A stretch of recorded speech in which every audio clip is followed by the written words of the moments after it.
Lapsang Souchong Tea is a really special, unique ingredient. So it's this black tea that comes from the Fujian province in China. And the tea leaves are these kind of long, narrow, black, they're hardier than a lot of other tea leaves. Long, narrow, black, kind of twisted at the end.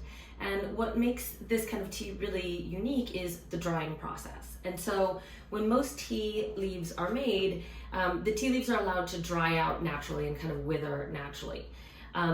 Legend has it where this tea actually came from is that there was a tea producer, their factory was kind of overrun by or commandeered by troops, soldiers, and so they had to dry out the tea really quickly in order to get it to market. And so instead of allowing the tea leaves to dry naturally like they would normally do, they dried them over basically fires that were burning pine wood.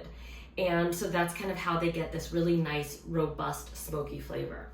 And so again, it's this beautiful, nice, smoky flavor, and you can use it either dry as is, grind them down into maybe a spice rub or things like that. You can obviously brew the tea, and that's really how we like to use it a lot, is we'll brew the tea and then use that as a broth or as a base for stews, deglazing a pan, soups, mixing it into a little, make it into a simple syrup by mixing it with some sugar. There are just so many uses for this amazing tea. We use it a lot also when we're making grains and legumes, as a broth instead of water, or we like using vegetable broth too sometimes, but sometimes that has a lot of salt in it. So this is a great alternative there as well. Couple of things to note when it comes to buying this tea.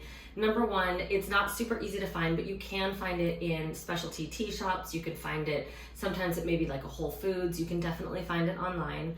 One thing to keep in mind is definitely, as always, make sure you look at the label and look at the ingredients, because sometimes they'll add extra smoke flavoring to it, and that's really not necessarily. All you want is the one ingredient, which is the tea. So head to the tasting and learn more.